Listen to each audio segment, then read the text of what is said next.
Welcome to the online demonstration for the EASY on PC spirometer. The EASY on PC consists of two parts, the spirometer itself and also the software that's loaded onto the computer. The EASY on PC plugs into the computer via USB port, so it'll plug directly into the PC. The software itself is fully integratable with System 1, EMIS, Web and Vision. It will fully integrate, meaning that it will allow the read codes to be automatically populated into the correct template and also a PDF of the report attached onto the consultation. So I just plug this into the USB port on the side of the PC and everything's controlled now from the computer. So on the software itself we've got four options. We've got patients, test, history and utilities. So if I go into patients, we can see a list of all the patients that are stored in the database. Now if there was hundreds in here, you can search for the last name, first name or ID number for the patient you want to find, or you can add in a new patient down the bottom here. So you would just complete these details and it would put the patient into the database. You can also add on smoking history if you wanted to, and it would calculate the pack years for the patient. If you can see the patient already in here, which I can, you can just highlight the patient, and then at the bottom you've got the option to test for a new spirometry test. You can also look at history, delete, edit the patient if you wanted to. So if I click on test, it's going to ask us which type of test we want to do. Now the two that we normally use are the SVC for slow vital capacity or the relaxed VC, and the forced vital capacity, expiratory only. The other ones on here are full flow volume loop, provocation and MVV. We're not going to use those, so I'm going to click on the SVC. Now you can do an inspiratory VC on here, so it's looking on the screen and asking us to enter an ambient temperature. We don't need to worry about that because we're not doing inspiratory, so we're not worried about the room temperature. So we can just click on confirm at that point. So the spirometer itself has three parts to the mouthpiece. So this one is called a Spirette M, and this piece goes into the device itself. Now the device is ultrasonic, so it has 0 moving parts in here, and it bounces sound backwards and forwards across a set distance about 200 times a second. And because this distance is set, the calibration of this cannot alter. Now within guidelines in the UK, it recommends that you verify this before each clinic. So you can do that with a 3-litre syringe and the results will be stored into the software. The Spirette M would go into here. Now on each side of the Spirette M is a window.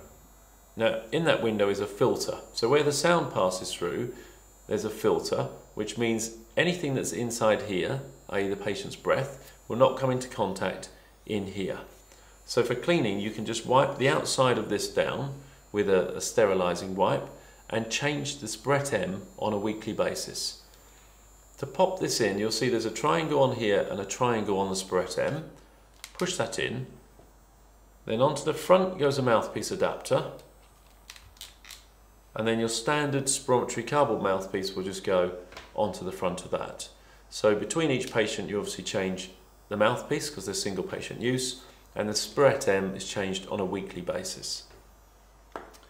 Now it's asking me on the screen here to block the Spirette and prompt it to blast. So the Spirette is this piece, we need to block it, zero the flow. So I just put my hand over the back, click on OK, and it says on here, setting the baseline, avoid any flow, start the test. So I'll pop the mouthpiece in and I'll just do a relaxed spirometry.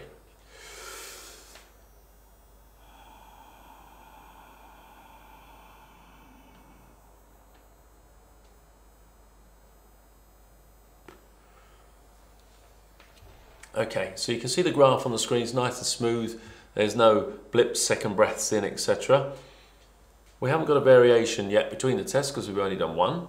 And down here we get the results. So the VC comes up with the predicted, the lower level of normal, and the current best one.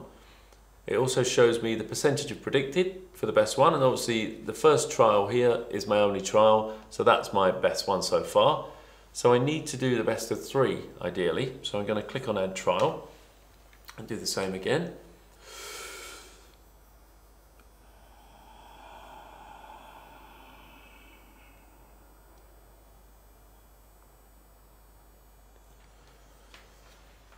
So now on the screen we've got two graphs overlaid. They're pretty similar and the volume is more or less the same. Variation comes up here, 2.2% variance, so pretty reproducible.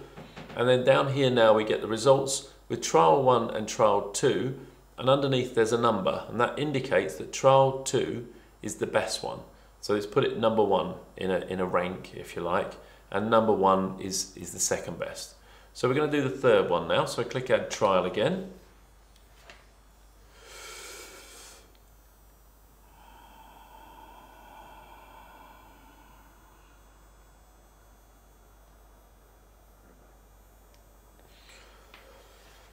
Okay, so now we've got my 3 tests overlaid on the screen, and you can see down here the reproducibility, it's saying was 3.6% variation. It says I took a deeper breath on that one, and if you look down at my 3 trials, the last one is put as the best, and the difference is quite big really from the first one, but we've got at least 2 acceptable trials in there. So we're quite happy with that. So 3 graphs are on there. I'm going to click on test because I'm happy with that, and it's automatically saved that already. So just click on test, and we're now back to the first screen again that we saw, and I'm going to click on the FVC this time, the forced vital capacity. And the same thing again, we need to block the spirette, so I just put my hand over the bottom, click OK whilst holding the spirometer, and it will come up on the screen, setting the baseline, avoid any flow, start the test. So this is going to be my force one now.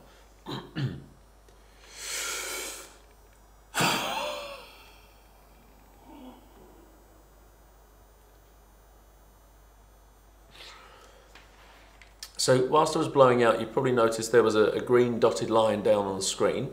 That's my 6-second line, so that's where I should. Now down here we get the results for that test. So we've got the predicted, lower level of normal, my current best one, and percentage predicted. Again, I've only done 1 trial so far, and the parameters are here, and we can see my FEV1, for instance, was 98% of predicted. Interpretation, we can't get one yet because we've only got 1 test. So I'm going to do a second one. Now for this one I'm going to switch on an incentive. So where it says no incentive, there's a drop down menu, and we've got 3 incentives, a balloon, a cake and a monkey. So I'm just going to switch the cake on, and I'm going to click on add trial.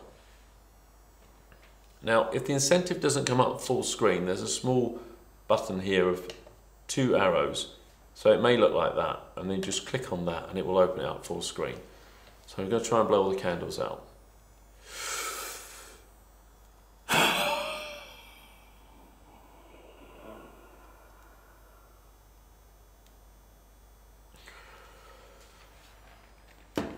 Okay, so we'll take a couple of seconds and it will revert back to the results screen, but you can see all the candles went out and it tells me it was a good effort. So there's my 2 graphs now overlaid on the screen. Again, very reproducible. Variation is here. So FEV1 was 1.7% variance, FVC was 0.2%. It interprets that as normal spirometry. And then again down here we've got trial 1, trial 2, and it's saying trial 1 was my best one so far. So I'll switch the incentive off now. I'm going to do a third one, so add trial. So my deep breath in again.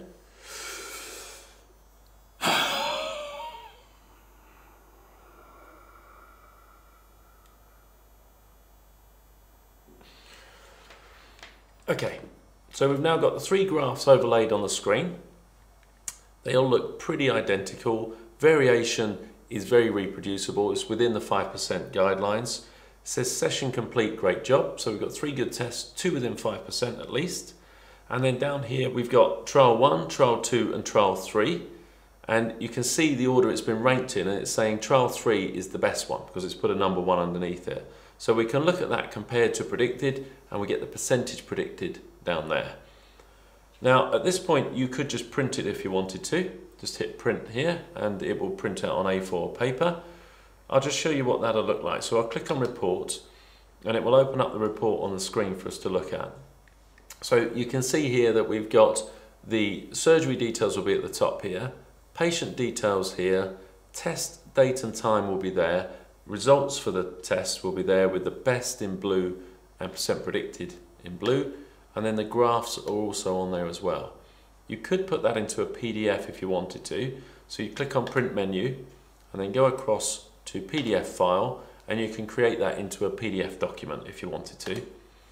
If this was integrated with System 1 or EMIS, it would automatically file all of the spirometry results as read codes back and attach that PDF automatically into a consultation. If I go to main menu, we'll be back to the start again. All of that data has been stored, so we could go into that patient at any point and look at the history. Otherwise, we can click on patients and start a new patient again.